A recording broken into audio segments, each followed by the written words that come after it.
In our series, we explore the incredible beasts that have evolved over the past 635 million years to become the apex predators of today. But who were the first apex predators? When we think of apex predators, we often picture animals at the very top of their game, the largest, fiercest carnivores that have ever existed. But the story of these magnificent monsters actually began around 500 million years ago with the first signs of life in our oceans. During the Cambrian explosion, the first small predatory animals evolved and dominated the seas. These early apex predators were mostly under a meter long and picked off unsuspecting prey using their sharp shells and tough armor. But size really isn't everything when it comes to being an apex predator. Over the next few million years, larger animals evolved, and some grew to truly gigantic sizes.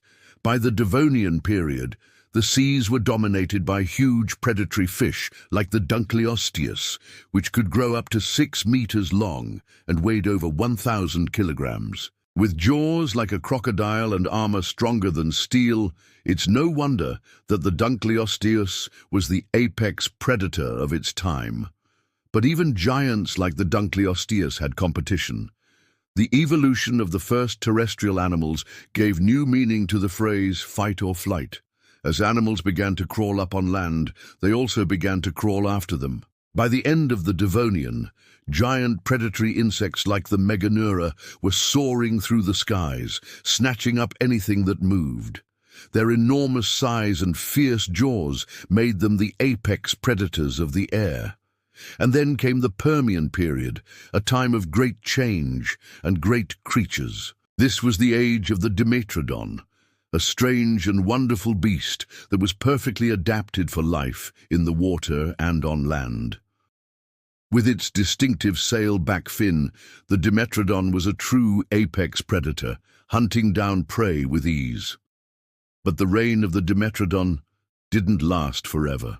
The Permian period ended with a mass extinction, wiping out nearly all life on Earth, but the Dimetrodon's legacy lived on in the Triassic.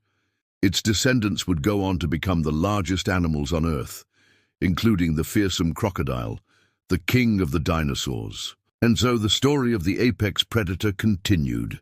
Stay tuned for more episodes where we bring you the most ferocious beasts from the dawn of time to the present day. See you next time.